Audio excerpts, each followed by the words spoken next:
ओम नमः शिवाय। महाकुंभ के अंतिम रस्म की कहानी, जिसको निभाने के बाद साधु संत होते हैं विदा।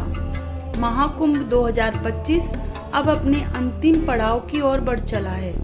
बसंत पंचमी के पावन स्नान के बाद अखाड़ों ने प्रयागराज से विदाई की प्रक्रिया शुरू कर दी है।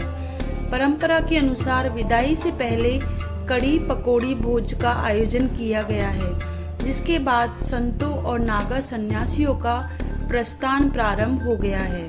प्रयागराज में आयोजित महाकुंभ अब अपने अंतिम पड़ाव की ओर बढ़ रहा है। बसंत पंचमी के पावन स्नान के बाद अखाड़ों ने प्रयागराज से विदाई की प्रक्रिया शुरू कर दी है। परंपरा के अनुसार विदाई से पहले कड़ी पकौड़ी भोज का आयोजन किया गया, जिसके बाद संतों और नागा सन्यासियों का प्रस्थान प्रारंभ हो गया। अखाड़ों की विदाई और कड़ी पकौड़ी भोज की रस्म।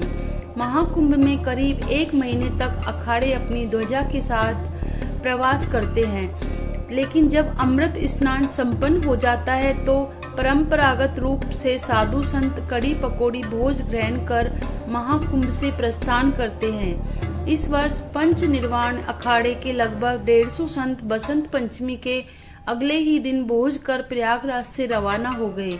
वही जूना अखाड़ा के नागा सन्यासी 7 फरवरी को इस भोज के बाद प्रस्थान करेंगे। क्या है कड़ी पकौड़ी रस्म?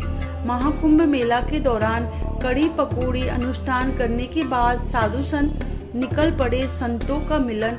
यह रस्म अखाड़ों के संतों के आपसी भाईचारे और समरता को दर्शाती है।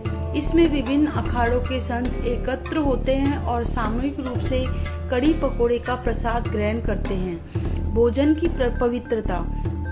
यह रस्म भोजन के शुद्ध और सात्विक होने का प्रतीक है। संतों के लिए परोसे जाने वाले कड़ी पकौड़ी विशेष विधि से बनाए जाते हैं, जिनमें पूरी तरह से सात्विक और शुद्ध सामग्री का प्रयोग होता है। धार्मिक मान्यता ऐसा माना जाता है कि इस रस्म से संतों का आशीर्वाद मिलता है और कुंभ में आने वाले श्रद्धालुओं को इसका लाभ प्राप्त होता है। संतों की सहभोज परंपरा। कुंभ में अखाड़ों की परंपरागत रस्मों में यह रस्म संतों के सामूहिक भोजन का एक अहम हिस्सा होती है, जो उनकी एकता और आध्यात्मिक संगति को दर्शाता है। महाकुंभ से अखाड़ों की रवानगी का पारंपरिक विधान। परंपरा के अनुसार तीनों अमृत स्नान, मकर संक्रांति, मौनी अमावस्या, बसंत पंचमी समाप्त होने के बाद अखाड़े संगम तट पर अधिक समय तक नहीं ठहरते। माघ शुक्ल पक्ष की 10वीं तिथि को अखाड़ों की औपचारिक विदाई होती है। इसके लिए विशेष धार्मिक विधियां संपन्न कराई जाती है। इष्ट देव की स्थापना। धर्म ध्वजा के नीचे स्थापित इष्ट देव को पहले अंदर के कक्ष में ले जाया जाता है। पूर्ण आहुति हवन। इस अवसर पर अखाड़े के संत मिलकर पूर्ण आहुति हवन करते हैं। ध्वजा की रस्सी ढीली करने की परंपरा। हवन के बाद अखाड़े के साधु संत धर्म ध्वजा की रस्सी को ढीला कर देते हैं, जो विदाई का प्रतीक है। सूर्य प्रकाश का स्थानांतरण। अष्ट कौशल के संत अपने भोले सूर्य प्रकाश को लेकर पैदल अपने स्थायी कार्यालय जाते हैं। अंतिम स्नान और भोजन। इसके बाद छावनी में आकर संत स्नान करते हैं, वस्त्र धारण करते हैं और कड़ी पकौड़ी भोज करके प्रयागराज से विदा हो जाते हैं। अखाड़े की विदाई और काशी प्रवास। महाकुंभ मेले की शान कहे जाने वाले 13 अखाड़े अब धीरे धीरे प्रयागराज से प्रस्थान कर रहे हैं। नागा सन्यासी और संप्रदायों में शामिल सन्यासी, शिव उपासक, बैरागी, रामकृष्ण उपासक और उदासीन पंचदेव उपासक अखाड़े अपनी परंपरा के अनुसार काशी की ओर प्रस्थान करेंगे। मसाने की होली का आयोजन। जूना अखाड़ा के अंतर्राष्ट्रीय प्रवक्ता श्री महंत नारायण गिरी के अनुसार संत महाशिवरात्रि तक काशी में प्रवास करेंगे।